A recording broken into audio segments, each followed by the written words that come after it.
എല്ലാവർക്കും സുഖമാണെന്ന് വിശ്വസിക്കുന്നു. ഡെയിലി അപ്ഡേറ്റിലേക്ക് എല്ലാ ആളുകൾക്കും സ്വാഗതം. നാളെ ജനുവരി 26-ാം തീയതിയും തുടർന്നുള്ള ദിവസങ്ങളിലും നിങ്ങൾ ശ്രദ്ധിക്കേണ്ട വളരെ പ്രധാനപ്പെട്ട കാര്യങ്ങളാണ് ഈ ഒരു വീഡിയോയിൽ വ്യക്തമാക്കുന്നത്. വീഡിയോയുടെ വിശദാംശങ്ങളിലേക്ക് കിടക്കുന്ന മുമ്പ് കൂടുതൽ ആളുകളിലേക്ക് ഇൻഫർമേഷൻ എത്താൻ ഷെയർ ചെയ്യുക, ലൈക്ക് ചെയ്യുക. ഫേസ്ബുക്കിലൂടെ കാണുന്ന ആളുകൾ ഫോളോ ചെയ്യുക. വീഡിയോയുടെ വിശദമായ വിവരങ്ങളിലേക്ക് വരാം. തിങ്കളാഴ്ച മുതൽ റേഷൻ കട സമരം അനിശ്ചിതകാലത്തേക്ക് പ്രഖ്യാപിച്ചിരിക്കുകയാണ്. അപ്പോൾ ഇനി മുതൽ റേഷൻ എങ്ങനെയാണ് ലഭിക്കുക എന്നുള്ളതിനെക്കുറിച്ച് ആശങ്കയുണ്ട്. ഭക്ഷ്യവിതരണം തടസ്സപ്പെട്ടാൽ നടപടി സ്വീകരിക്കും എന്ന് സംസ്ഥാന ഭക്ഷ്യ കമ്മീഷൻ പറഞ്ഞിരിക്കുകയാണ്. 2013 ദേശീയ ഭക്ഷ്യഭദ്രതാ നിയമം 16:6 വകുപ്പ് പ്രകാരം പൊതുവിതരണ സമ്പ്രദായത്തിലൂടെ ഉപഭോക്താക്കൾക്ക് ഭക്ഷ്യസാധനങ്ങൾ ലഭിക്കുന്നുണ്ട് എന്ന് ഉറപ്പുവരുത്തേണ്ടത് സംസ്ഥാന ഭക്ഷ്യ കമ്മീഷന്റെ ചുമതലയാണ്.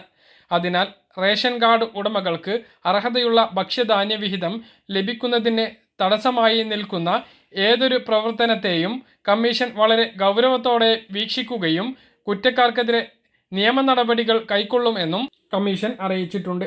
ജനുവരി 27 മുതൽ റേഷൻ വ്യാപാരികൾ അനിശ്ചിത പണിമുടക്ക് നടത്തുമെന്ന പത്രവാർത്ത കമ്മീഷന്റെ ശ്രദ്ധയിൽപ്പെട്ട സാഹചര്യത്തിലാണ് സംസ്ഥാന ഭക്ഷ്യ കമ്മീഷന്റെ അറിയിപ്പ് നൽകിയിരിക്കുന്നത്. റേഷൻ വിതരണം തടസ്സപ്പെടാതിരിക്കാൻ ബദൽ മാർഗം പൊതുവിതരണ വകുപ്പ് ആലോചിക്കുന്നുണ്ട്. സമരം തീരുന്നതുവരെ സർക്കാർ മറ്റ് വഴിയിലൂടെ റേഷൻ വിതരണം ചെയ്യാനാണ് ശ്രമിക്കുന്നത്. റേഷൻ കടയിലേക്ക് സാധനങ്ങൾ എത്തിക്കുന്ന കരാറുകാർക്കുള്ള കുടിശ്ശിക ഗഡുക്കളായി നൽകാം എന്ന് ചർച്ചയിലൂടെ തീരുമാനം ആയതിനെ തുടർന്ന് അവരുടെ സമരം തീർന്നിട്ടുണ്ട്. അപ്പോൾ എന്തായാലും ഇന്നത്തോടു കൂടി റേഷൻ കട അടച്ചിരിക്കുകയാണ്. ഇനി സമരം ഇല്ലാതായാൽ മാത്രമേ റേഷൻ കടകൾ തുറന്ന് റേഷൻ സാധനങ്ങൾ ലഭിക്കൂ. മറ്റൊന്ന്, ജനുവരി മാസത്തെ നിർമ്മാണ തൊഴിലാളി പെൻഷൻ ലഭിക്കുമോ എന്ന് പല ആളുകളും കമൻറ്റിലൂടെ ചോദിച്ചിരുന്നു. അപ്പോൾ അതുമായി ബന്ധപ്പെട്ട് ഉദ്യോഗസ്ഥരുമായി സംസാരിച്ചതിൻ്റെ ഓഡിയോ ക്ലിപ്പ് ഇനി നിങ്ങളുമായി പങ്കുവെക്കുന്നത്. പിന്നെ എൻ്റെ പേര് മുനിയൽ.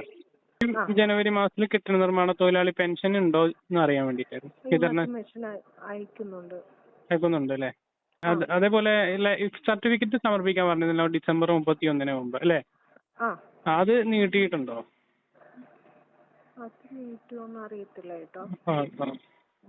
Thank you.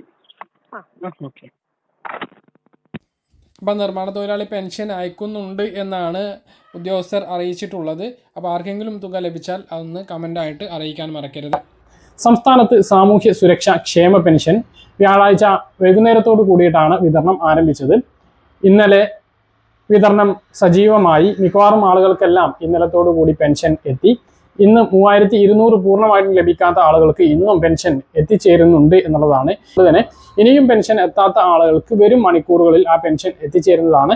ഇന്ന് ലഭിച്ചിട്ടില്ല എങ്കിൽ നാളെ, അല്ലെങ്കിൽ നാളെ കഴിഞ്ഞ്, നാളെ ഞായറാഴ്ച ആയതുകൊണ്ട് ചിലപ്പോൾ എത്തിച്ചേരണം എന്നില്ല, അല്ലെങ്കിൽ തിങ്കളാഴ്ച മുതൽ വീണ്ടും അക്കൗണ്ടിലേക്ക് തുക എത്തുന്നതാണ്. കേന്ദ്ര വിഹിതം ലഭിക്കുന്ന ആളുകൾക്ക് വലിയ താമസം ഇല്ലാതെ ആ ഒരു തുക കൂടി എത്തിച്ചേരുന്നതാണ്. കാരണം 600, 400, 1000 രൂപയുടെ കുറവാണ് 2 മാസത്തേതാകുമ്പോൾ ഈ ആളുകൾക്കുള്ളത്. അതും ഉടനെ എത്തിച്ചേരുന്നതാണ്. മറ്റൊന്ന് കയ്യിൽ വിതരണമാണ്.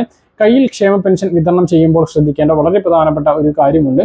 ക്ഷേമ പെൻഷൻ തിങ്കളാഴ്ച മുതൽ തന്നെ കയ്യിൽ വിതരണം സജീവമാകും എന്നാണ് പ്രതീക്ഷിക്കുന്നത്.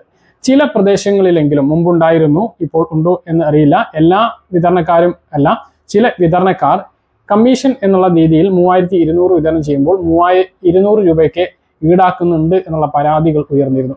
ഇതിന്റെ അടിസ്ഥാനത്തിൽ ധനവകുപ്പ് തന്നെ അങ്ങനെ ഉണ്ട് എങ്കിൽ ആ പണം നൽകരുത് എന്നും തദ്ദേശ സ്ഥാപനങ്ങളിൽ പരാതിപ്പെടണമെന്നും അറിയിച്ചിരുന്നു. അപ്പം എല്ലാ പെൻഷൻ ഗുണഭോക്താക്കളും, കയ്യിൽ പെൻഷൻ വാങ്ങുന്ന ആളുകളും ശ്രദ്ധിക്കുക. നിങ്ങൾക്കുള്ള പണം 3200 അത് പൂർണ്ണമായിട്ടും നിങ്ങൾക്കുള്ളതാണ്. ഇത് വീട്ടിൽ കൊണ്ടുവന്ന് തരുന്നതിന് പ്രത്യേക കമ്മീഷൻ നൽകേണ്ടതില്ല എന്നുള്ളതാണ് പ്രധാനമായിട്ട് ഓർമ്മിപ്പിക്കാനുള്ളത്. ഈ വിതരണക്കാർ നിങ്ങളുടെ വീട്ടിൽ പെൻഷൻ കൊണ്ടുവന്ന് തരുന്നതിന് സർക്കാർ അവർക്ക് ഇൻസെന്റീവ് നൽകുന്നുണ്ട്. 2 മാസത്തെ പെൻഷൻ ആകുമ്പോൾ 1 മാസത്തെ ഇൻസെന്റീവ് അവർക്ക് ലഭിക്കുന്നുള്ളൂ എന്നുള്ളതും ശരിയാണ്. പക്ഷേ എങ്കിലും അവർക്ക് ആ ഒരു തുക സർക്കാർ നൽകുന്നുണ്ട്. നമ്മുടെ പെൻഷൻ പണത്തിൽ നിന്നും 1 പൈസ പോലും ഇതിനു വേണ്ടി ആരും കൊടുക്കേണ്ടതില്ല എന്നുള്ളത് പ്രധാനമായിട്ട് ഓർമ്മിപ്പിക്കുകയാണ്.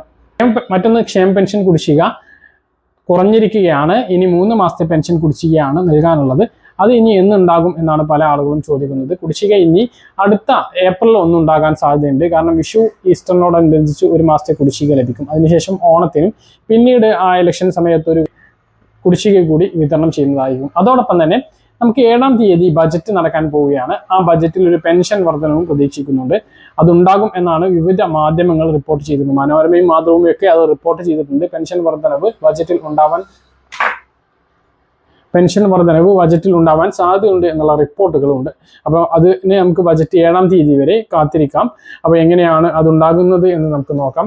കാരണം ഈ സർക്കാരിൻ്റെ അവസാന സമ്പൂർണ്ണ ബജറ്റാണ് നടക്കാൻ വേണ്ടി പോകുന്നത്. അതിലൊരു പെൻഷൻ വർധനവ് ഉണ്ടാകും എന്ന് തന്നെയാണ് പ്രതീക്ഷിക്കുന്നത്. കാരണം ഇനി പഞ്ചായത്ത് ഇലക്ഷനും അത് കഴിഞ്ഞ് അടുത്ത വർഷം നിയമസഭാ ഇലക്ഷനും സർക്കാരിൻ്റെ വാഗ്ദാനങ്ങൾ പൂർണ്ണമായിട്ടും നടപ്പിലായില്ലെങ്കിൽ പോലും ചെറുതായിട്ടെങ്കിലും പെൻഷൻ വർദ്ധിപ്പിച്ചിട്ടില്ല എങ്കിൽ സർക്കാരിന് പിടിച്ചു നിൽക്കാനാകില്ല എന്നാണ് മുന്നണി യോഗത്തിലുണ്ടായിട്ടുള്ള അഭിപ്രായം. ഇതിനെ തുടർന്നാണ് പെൻഷൻ വർദ്ധിപ്പിക്കാനുള്ള കാര്യങ്ങൾ സർക്കാർ ആലോചിക്കുന്നത്. ഇനിയും പെൻഷൻ എത്തിച്ചേരാത്ത ആളുകൾക്ക് അത് എത്തിച്ചേരുന്നതാണ് എന്നുള്ളത് കൂടി ഉണ്ട്.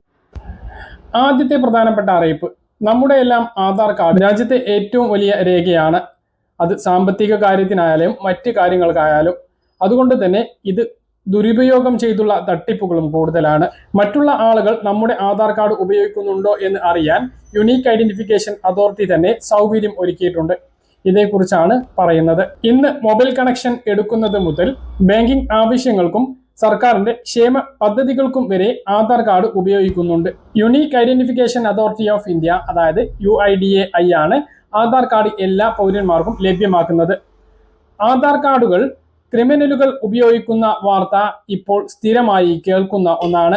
നമ്മുടെ അശ്രദ്ധ മൂലം ചിലപ്പോൾ നിങ്ങളുടെ ആധാർ കാർഡ് മറ്റുള്ളവർ ദുരുപയോഗം ചെയ്യാനുള്ള സാധ്യത ഏറെയാണ്. ഇത്തരത്തിൽ നമ്മുടെ ആധാർ കാർഡ് മറ്റുള്ള ആളുകൾ ദുരുപയോഗം ചെയ്യുന്നത് കണ്ടെത്താനും തടയാനും മാർഗങ്ങൾ ഉണ്ട് എന്ന് നിങ്ങൾക്ക് എത്ര പേർക്ക് അറിയാം?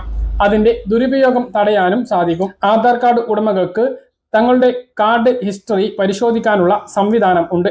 ആധാർ കാർഡ് അനുവദിച്ചത് മുതൽ എവിടെയെല്ലാം അവ ഉപയോഗിച്ചിട്ടുണ്ട് എന്നത് സംബന്ധിച്ച് എല്ലാ വിവരങ്ങളും ഈ സംവിധാനത്തിലൂടെ അറിയാൻ കഴിയും. നിങ്ങളുടെ ആധാറുമായി എന്തെല്ലാം രേഖകളാണ് ബന്ധിപ്പിച്ചിട്ടുള്ളത് എന്ന വിവരവും ഇതിലൂടെ ലഭിക്കും. ഇതിനായി ആദ്യം മൈ ആധാർ എന്ന വെബ്സൈറ്റ് സന്ദർശിക്കുക. ആധാർ നമ്പറും പിന്നീട് മൊബൈലിലേക്ക് വരുന്ന OTPയും നൽകുക. ഇവിടെ തുറന്നു വരുന്ന പേജിൽ നിങ്ങളുടെ ആധാർ കാർഡുമായി ബന്ധപ്പെട്ട ഉപയോഗങ്ങൾ കാണാം. ഇത് നിങ്ങൾ തന്നെ ഉപയോഗിച്ചതാണ് എന്ന് ഉറപ്പുവരുത്തുക. നിങ്ങൾ നടത്താത്ത എന്തെങ്കിലും ഇടപാടുകൾ ഉണ്ട് എങ്കിൽ അത് അധികൃതരെ അറിയിക്കുക. ഇല്ല എങ്കിൽ അത് വലിയ പ്രയാസമായി മാറും. ഈ കാര്യങ്ങൾ എല്ലാവരും ശ്രദ്ധിക്കുക. അടുത്ത കാര്യങ്ങളിലേക്ക് വന്നാൽ 2025 വർഷത്തിലേക്ക് കടക്കുമ്പോൾ നമുക്ക് ആധാർ കാർഡ് രാജ്യത്തെ എല്ലാ പൗരനും വളരെ പ്രധാനപ്പെട്ട ഒരു രേഖയായി മാറിക്കൊണ്ടിരിക്കുകയാണ്. യുണീക്ക് ഐഡന്റിഫിക്കേഷൻ അതോറിറ്റി ഓരോ ദിവസം കഴിയുമ്പോഴും ആധാർ കാർഡിന്റെ നിയമങ്ങൾ കർശനമാക്കിക്കൊണ്ടിരിക്കുകയാണ്. നേരത്തെ ആധാർ കാർഡിൽ തിരുത്തലുകൾ വരുത്താൻ ഒരു പ്രയാസവും ഉണ്ടായിരുന്നില്ല. ഇപ്പോൾ അതല്ല അവസ്ഥ. അതായത് ആധാർ കാർഡിലെ പേര് മാറ്റണമെങ്കിലോ അഡ്രസ് മാറ്റണമെങ്കിലോ ജനനത്തീയതി മാറ്റണമെങ്കിലോ കർശനമായിട്ടുള്ള മാനദണ്ഡങ്ങളാണ് ഇപ്പോൾ യുണീക്ക് ഐഡന്റിഫിക്കേഷൻ അതോറിറ്റി വരുത്തിയിട്ടുള്ളത്. ജനനത്തീയതി ഇനി 2 പ്രാവശ്യത്തിൽ കൂടുതൽ മാറ്റാൻ കഴിയില്ല. പേര് മാറ്റണമെങ്കിലും ആധികാരികമായിട്ടുള്ള രേഖ തന്നെ വേണം. അഡ്രസ് മാറ്റുന്നതും പഴയ പോലെ ഈസിയല്ല. കൃത്യമായിട്ടുള്ള രേഖകളുടെ അടിസ്ഥാനത്തിലാണ് അക്ഷയ കേന്ദ്രങ്ങളിലൂടെ നിങ്ങളുടെ ആധാർ കാർഡിൽ മാറ്റങ്ങൾ വരുത്താൻ കഴിയുന്നത്.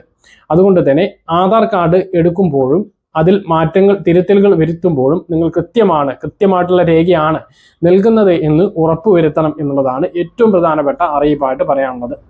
മറ്റൊന്ന്, 10 വർഷം കഴിഞ്ഞിട്ടുള്ള ആധാർ കാർഡ് അപ്ഡേറ്റ് ചെയ്യണം. അത് നിർബന്ധം പറഞ്ഞിട്ടില്ലെങ്കിലും പക്ഷേ നിർബന്ധിതാവസ്ഥയാണ് ഉള്ളത്. അത് ചെയ്തിട്ടില്ല എന്നുള്ളത് കൊണ്ട് ഇപ്പോൾ ഒരു കാര്യവും മുടങ്ങുന്നില്ല. പക്ഷേ നമുക്കിപ്പോൾ കഴിഞ്ഞ മാസങ്ങളിലായിട്ട് നടന്നിരുന്ന റേഷൻ മസ്റ്ററിങ് പല ആളുകൾക്കും ചെയ്യാൻ കഴിഞ്ഞിരുന്നില്ല. ആധാർ കാർഡ് അപ്ഡേറ്റ് ചെയ്തതിന് ശേഷമാണ് പിന്നീട് അവർക്ക് ചെയ്യാൻ കഴിഞ്ഞത്. അതുകൊണ്ട് തന്നെ ഇതുപോലുള്ള നിരവധി കാര്യങ്ങൾ ആധാറുമായി ബന്ധപ്പെട്ട് വരും കാലങ്ങളിൽ വരുന്നതായിരിക്കും. ബാങ്കുമായി ബന്ധപ്പെട്ടോ അല്ലെങ്കിൽ ഗ്യാസ്, PM കിസാൻ സമ്മാൻ നിധി, അതുപോലെ തന്നെ പെൻഷൻ, റേഷൻ, ഇതൊക്കെയുമായി ബന്ധപ്പെട്ട് സർക്കാർ എപ്പോൾ എന്ത് ആവശ്യപ്പെട്ടാലും ആധാർ ഒരു പ്രധാന രേഖയായിരിക്കും. അതുമായി ബന്ധപ്പെട്ട വിരലടയാളമോ അല്ലെങ്കിൽ മുഖമോ സ്കാൻ ചെയ്യുകയോ വിരൽ പതിക്കുകയോ ചെയ്യേണ്ടി വരും. അതുകൊണ്ട് തന്നെ ആധാർ പുതുക്കുമ്പോൾ, സ്വന്തമായിട്ട് പുതുക്കുമ്പോൾ ഇതൊന്നും സാധിക്കില്ല. അക്ഷയ കേന്ദ്രങ്ങളിലെത്തി തന്നെ പോയിട്ട് പുതുക്കുക. 3 കാര്യങ്ങൾ മാറ്റാൻ വേണ്ടിയിട്ട് ശ്രദ്ധിക്കുക. 3 കാര്യങ്ങൾ ശരിയാണ് എന്ന് ഉറപ്പുവരുത്തുക. അതിൽ ഏറ്റവും പ്രധാനപ്പെട്ടത് 10 വർഷം കഴിഞ്ഞിട്ടുള്ള ആധാർ കാർഡ് ശ്രദ്ധിക്കേണ്ടത് നിങ്ങളുടെ മുഖമാണ്. 10 വർഷം മുമ്പുള്ള മുഖ ഷേപ്പ് ആയിരിക്കില്ല അല്ലെങ്കിൽ കോലമായിരിക്കില്ല ചില ആളുകൾക്കെങ്കിലും. പല ആളുകൾക്ക് വലിയ മാറ്റങ്ങൾ അവരുടെ രൂപത്തിൽ വന്നിട്ടുണ്ടാകും. പ്രത്യേകിച്ച് കുട്ടികളാണ് എങ്കിൽ അവർ കൗമാരക്കാരായിട്ടുണ്ടാകും. അവർക്ക് വലിയ മാറ്റം വന്നിട്ടുണ്ടാകും. അതുപോലെ തന്നെ അതിന് മുതിർന്ന ആളുകൾക്കും അങ്ങനെയുള്ള മാറ്റങ്ങളൊക്കെ ഉണ്ടാകും. അങ്ങനെയുള്ളവർ ആധാർ കാർഡ് അപ്ഡേറ്റ് ചെയ്യുമ്പോൾ നിലവിലെ നമ്മുടെ ഫോട്ടോ നൽകാൻ വേണ്ടി ശ്രദ്ധിക്കുക. ഫോട്ടോ അക്ഷയ കേന്ദ്രങ്ങളിൽ നിന്നും അവർ എടുക്കുകയാണ് ചെയ്യുക. അവരുടെ ക്യാമറ ഉപയോഗിച്ച് എടുക്കുന്ന സമയത്ത് നമ്മൾ ലൈറ്റ് ഉണ്ട് എന്ന് ഉറപ്പ് വരുത്തുക. ലൈറ്റ് ഇല്ല എങ്കിൽ നമ്മുടെ മുഖം ഇരുണ്ടതായിട്ടാണ് ആധാർ കാർഡിൽ കാണുക. അപ്പോൾ നമുക്കൊരു കൃത്യമായിട്ടുള്ള ഫോട്ടോ ലഭിക്കില്ല. അപ്പോൾ മുഖം നല്ല ലൈറ്റിൽ പുതിയ ഒരു ഫോട്ടോ അപ്ഡേറ്റ് ചെയ്യാൻ വേണ്ടിയിട്ട് ശ്രദ്ധിക്കുക. അതോടൊപ്പം തന്നെ നിങ്ങളുടെ വിരലടയാളങ്ങളൊന്നും പുതുക്കുക. വിരലടയാളം പുതുക്കി കഴിഞ്ഞാൽ, ബയോമെട്രിക് പുതുക്കി കഴിഞ്ഞാൽ നിങ്ങൾക്ക് റേഷൻ ഉൾപ്പെടെയുള്ള കാര്യങ്ങൾ വാങ്ങുമ്പോൾ പെട്ടെന്ന് തന്നെ അത് പ്രവർത്തിക്കുന്നതിന് വേണ്ടിയിട്ട് സാധിക്കുന്നതാണ്. മറ്റൊരു പ്രധാനപ്പെട്ട കാര്യം നിങ്ങളുടെ ആധാറുമായി ലിങ്ക് ചെയ്തിട്ടുള്ള മൊബൈൽ ഫോൺ നമ്പറാണ്.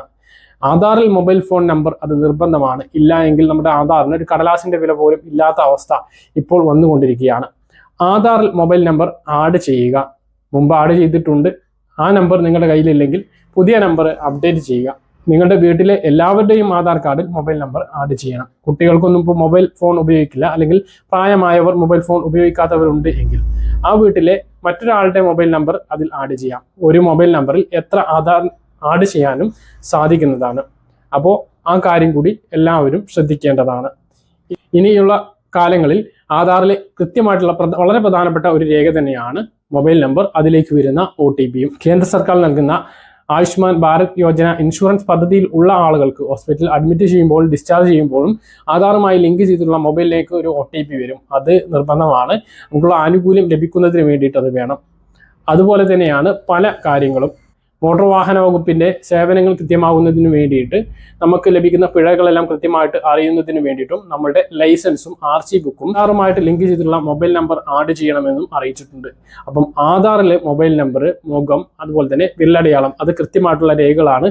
അത് കൃത്യമാക്കണം. അതുപോലെ തന്നെ തിരുത്തലുകൾ വരുത്തുമ്പോൾ, മാറ്റങ്ങൾ വരുത്തുമ്പോൾ പുതിയത് നൽകുന്നത് അത് കൃത്യമാണ് എന്ന് ഉറപ്പുവരുത്തുകയും വേണം. സ്വർണ്ണവില മാറ്റമില്ലാതെ തുടരുന്നു. ഗ്രാമിന് 7555 രൂപ, പവന് 60,440 രൂപ. പറഞ്ഞ കാര്യങ്ങൾ കൃത്യമായിട്ട് മനസ്സിലാകാൻ തരുന്നു. ഇതുപോലെ ഇൻഫർമേഷൻ ലഭിക്കാൻ ചാനൽ സബ്സ്ക്രൈബ് ചെയ്യുക, ബെല്ലൈക്കൻ എനേബിൾ ചെയ്ത് വെക്കുക. ഒരു വീഡിയോ നമുക്ക് വീണ്ടും കാണാൻ.